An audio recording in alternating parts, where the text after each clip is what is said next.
Welcome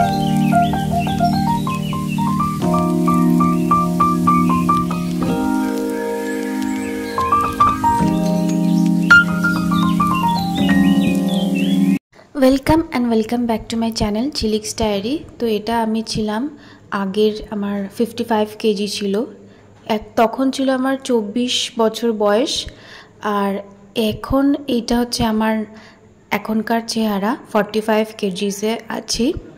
আর এখন দেখুন এজটা কত কম লাগছে, এখন কিন্তু আমি 28। তো আমি ঘুম থেকে উঠেই আগে জিঞ্জার ওয়াটার খাই, লিউক ওয়ার্ম। তো আগের দিন রাত্রেবেলা আমি আদা ফোটানো জল করে রাখি ফ্লাস্কে, সেটা সকালবেলা একটু হালকা ঠান্ডা জলের সাথে মিশিয়ে কনজিউম করি। তো মলাসনে বসে আমি জল খাই, শুনেছি দাঁড়িয়ে কখনো জল খাওয়া উচিত না। জিঞ্জার ওয়াটার খুব ভালো অ্যান্টিঅক্সিডেন্ট রিচ, এটা এজ কমাতেও সাহায্য করে আর ওয়েট লস করতেও সাহায্য করে। অনেকে খালি পেটে গরম জলে পাতিলেবুর রস মিশিয়ে খায়। পাতিলেবুতে প্রচুর সাইট্রিক অ্যাসিড থাকে, যেটা খালি পেটে লিভারের জন্য কিন্তু ক্ষতিই করে, সেটা লং টার্মে বোঝা যায় এর এফেক্টটা। তো আমি ওটা অ্যাভয়েডই করি, এমনিতেও আমার স্যুট করে না। তো আমি কারি পাতা খেয়ে নিই সকালবেলা খালি পেটে, ড্রাই ফ্রুটসও খাই। এটা আমার একটা মিনি ব্রেকফাস্টও বলতে পারেন, কারণ প্রায় 12-13 ঘন্টা মতন কি 8 ঘন্টা মতন খালি পেট থাকে যখন আমরা ঘুমাই। তো তার জন্য ব্রেকফাস্ট করাটা খুবই ইম্পর্টেন্ট। তো ড্রাই ফ্রুটস একটা ভালো অপশন। চারটে ব্যায়াম দেখাবো যেটা জিম না করেই বাড়ি বসে ইজিলি তাড়াতাড়ি চর্বি ঝরাতে পারেন। এটা হচ্ছে ক্রাঞ্চিয়াস, এই ব্যায়ামটার নাম। এটা 60 বার আপনাকে করতে হবে।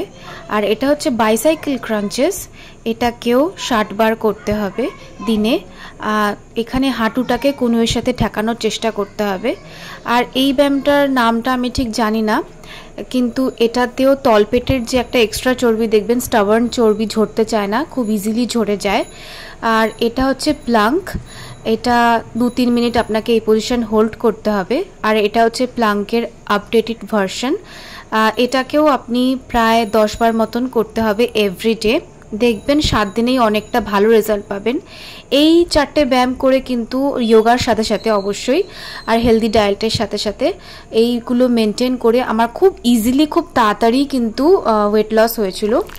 তো এবার আমি দেখাবো মাচা লাটের রেসিপি। তো মাচা গ্রিন টিটাকে প্রথমে ছেঁকে নিতে হবে, তারপরে আমার কাছে হ্যান্ড ব্লেন্ডার নেই, তো যেটা আছে সেটা দিয়েই আমি এটাকে ভালো করে গরম জলে ব্লেন্ড করে নিলাম। এরকম একটা বাবলস তৈরি হবে। তারপরে গ্লাসের মধ্যে আইস কিউব নিয়ে তার মধ্যে মিল্ক দিয়ে নিচ্ছি, আপনারা চাইলে যে ফ্যাট ফ্রি মিল্কও ইউজ করতে পারেন।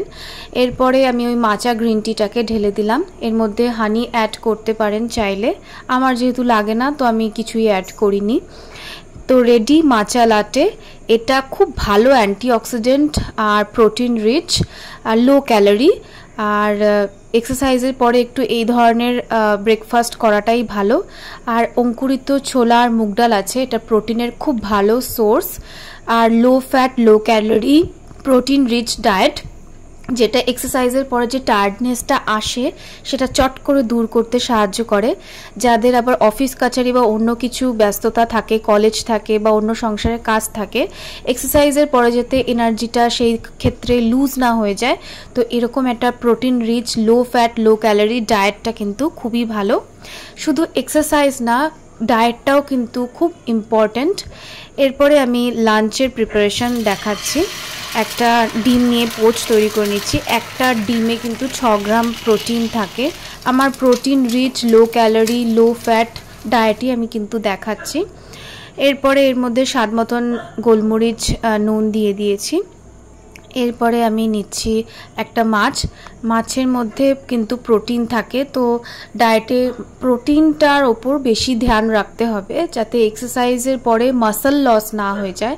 অনেক সময় কি হয়, ফ্যাট লসের সাথে সাথে মাসল লসও হয়ে যায়, তখন কিন্তু একটু হাড়গিলে টাইপের দেখতে লাগে। সেইটা যাতে না হয়, ঠিকঠাক ফিগার মেনটেনের জন্য প্রোটিন রিচ ডায়েটটা রাখতে হবে। যেহেতু আমি প্রোটিন পাউডারটা কনজিউম করি না, তো সেক্ষেত্রে আমি এইভাবেই প্রোটিনটা ইনটেক করি। যারা প্রোটিন পাউডার রেডিমেড ইউজ করে তাদের অন্য কিছুর প্রয়োজন হয় না, কিন্তু আমি প্রোটিন পাউডারটাকে অ্যাভয়েডই করি। ন্যাচারালি যে যতভাবে মাল্টিভিটামিন আর প্রোটিনটা ইনটেক করা যায় সেটাই বেটার, নাকি বাইরে থেকে প্রোটিন পাউডার, কোলাজেন পাউডার বা মাল্টিভিটামিন ট্যাবলেট। আমি এগুলোর একদম বিরোধী। তো বাঙালির একটা কমফর্ট ফুড রেসিপি আমি দেখাচ্ছি। তো আলু সিদ্ধটাকে মেখে নিচ্ছি। এই ম্যাশড পটেটো কিন্তু খুব ভালো কার্বোহাইড্রেটের সোর্স। বডিতে কিন্তু সব কিছুরই প্রয়োজন আছে, কিন্তু পরিমাণ মতন। ফ্যাটেরও কিন্তু প্রয়োজন আছে, কিন্তু গুড ফ্যাট। তো ম্যাশ পটেটোতে কার্বোহাইড্রেট থাকে, ভাতেও কার্বোহাইড্রেট থাকে। ভাত কিন্তু 1 কাপের উপরে না নেওয়াটাই বেটার। ডিমের পোচ, ম্যাশড পটেটো আর 1 বাটি ডাল, এটাও খুব ভালো প্রোটিনের সোর্স। আর মাছ, এতেও প্রোটিন থাকে। তো সব মিলিয়ে প্রোটিন রিচ, আর সাথে অবশ্যই স্যালাড, যাতে সব কিছু হজম হয়। আর শসাতে তো ভিটামিনসও থাকে, পেঁয়াজেও ভিটামিনস থাকে। তো এটা হচ্ছে আমার প্রোটিন রিচ ডায়েট। লাঞ্চের পরে কিন্তু 5 মিনিট ওয়াক করে নেওয়া দরকার। অনেকে কি করে লাঞ্চের পরেই ভাত ঘুম একটা পাই, সেটা স্বাভাবিক, কিন্তু সেটাকে কিছুক্ষণের জন্য অ্যাভয়েড করে আগে লাঞ্চের পরে 5 মিনিট একটুখানি ওয়াক করে নিতে হবে। আর যখনই আমরা ফোনে কথা বলবো তখনই যদি উঠে আমরা ওয়াক করতে থাকি, ফোনে কিন্তু আমরা অনেক সময় ঘন্টার পর ঘন্টা কথা বলি, তো সেটা ওয়াক করতে করতে করলে দেখবেন ওয়াকিংটাও হয়ে যাবে আর ফোনে কথা বলাটাও হয়ে যাবে। এরপরে খাওয়া দাওয়ার 8 ঘন্টা পরে টক দই নিয়ে নিচ্ছি। এর মধ্যে আমি আপেল স্লাইস করেছি, শসা স্লাইস করেছি, আর এটা হচ্ছে 5খানা সিডের মিক্সচার আছে। এখানে chia seeds, flax seed, pumpkin seed, sunflower seed, এই সবের মিক্স আছে। এইটা আর সিড হচ্ছে মাল্টিভিটামিনের সোর্স, পাওয়ার হাউস প্রোটিনের। তো এটাই দিয়ে নিয়ে ভালো মতন এই টক দইটা কনজিউম করছি। এই টক দইতে কিন্তু কোনোভাবেই কোনো মিষ্টি দেওয়া যাবে না। এটাকে টেস্টি বানানোর জন্য আপনারা নিজের মতন জিনিস ইউজ করতে পারেন, আমি এরকম ইউজ করেছি। তারপরে ফাইনালি খাওয়া দাওয়ার পরে একদম আমি এই বজ্রাসনে বসি। এটা খাওয়ার হজম করতে খুব সাহায্য করে। এই আসনে বসে 5 মিনিট আপনাকে এই পজিশনটাকে হোল্ড করতে হবে। তারপরে দেখবেন একটা ঢেকুর উঠবে, এতে বুঝতে পারবেন যে খাওয়াটা হজম হওয়ার দিকেই যাচ্ছে। নালে অনেক সময় কি হয়, খাওয়া দাওয়ার পরে পেটটা ফুলে থাকে, তো সেই সমস্যাটাও কিন্তু চলে যাবে। খাওয়া দাওয়ার পরেও আপনার পেটটা কিন্তু ওরকম ফুলে থাকবে না। এরপরে যা স্বাভাবিক একটুখানি ন্যাপ নিয়ে নিচ্ছি, পাওয়ার ন্যাপ দুপুরের। এরপরে উঠে বডিটাকে তো হাইড্রেট অবশ্যই রাখতে হবে, তো তার জন্য জলের মধ্যে আমি চিয়া সিডস নিয়ে নিচ্ছি, সাথে ফ্ল্যাক্স সিডও পড়ে গেছে। তারপরে পাতিলেবুর রসও আমি নিয়ে নিচ্ছি। পাতিলেবুতে প্রচুর পরিমাণে ভিটামিন সি থাকে। আর আমি নিয়ে নিচ্ছি মিন্ট লিফ, তো জলের টেস্টটাও চেঞ্জ হয়ে গেল আর হাইড্রেটও থাকলো বডি। তারপরে কিছুটা আমি এডিটিংয়ে টাইম কাটাই, তো কিছুটা এডিটিং আর বাকি ওয়ার্ক থাকে, তো সেগুলো আমি কমপ্লিট করে নিচ্ছি। ততক্ষণ আমি বডিটাকে কিন্তু একদমই হাইড্রেট রাখবো। জিনিসগুলো কিন্তু দেখতে ছোট ছোট মনে হলেও এগুলো বিগ ডিফারেন্স আনে। এইভাবেই আমি রোজ মেনটেন করেই কিন্তু তবে আমি এই জায়গায় এসেছি। হাল ছাড়লে কিন্তু হবে না। পুজোর আগে যারা তাড়াতাড়ি ওয়েট কমাতে চাইছো তারা কিন্তু কোনো চিট ডায়েটে যাবে না, যেরকম দেখাচ্ছি সেরকমই ফলো করলেই হয়ে যাবে। আর মাল্টিভিটামিন যেহেতু আমি নিই না, কোনো ট্যাবলেট বা সাপ্লিমেন্টে আমি বিশ্বাস করি না, তো আমি যতটা পারি খাওয়ার দাওয়ারের মধ্যে থেকেই সেগুলোকে তুলি। আর সন্ধ্যাবেলা বৃষ্টি হচ্ছিল, বর্ষাকাল পড়ে গেছে, তো এই সময় দেখবেন ভাজাভুজি খাওয়ার একটা ক্রেভিংস হয়।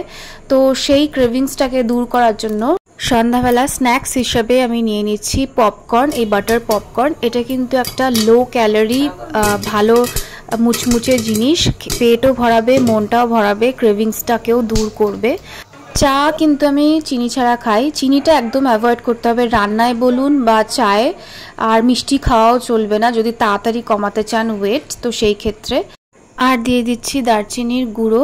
দারচিনি কিন্তু খুব ভালো ওয়েট লস করতে সাহায্য করে আর অ্যান্টিঅক্সিডেন্ট রিচ, তো এজটাকেও কমাতে সাহায্য করবে। এরপরে আমি পপকর্নটাকে ঢেলে নিচ্ছি। এবার ফ্যামিলি সবাই শুদ্ধ মিলে সন্ধ্যাবেলা চা আর পপকর্ন এনজয় করতে করতে আমাদের ফেভারিট সিরিয়ালটা দেখব। তো সেই মতোই প্ল্যান হয়ে গেছে, বর্ষাকালে জমিয়ে আড্ডা। এই সন্ধ্যাবেলা গীতা এলএলবি হয়, এই সিরিয়ালটা খুব ভালো লাগে আমাদের তিনজনেরই। আপনাদের কারোর যদি ভালো লেগে থাকে অবশ্যই কমেন্ট করে জানাবেন। তো জমে গেছে আড্ডা।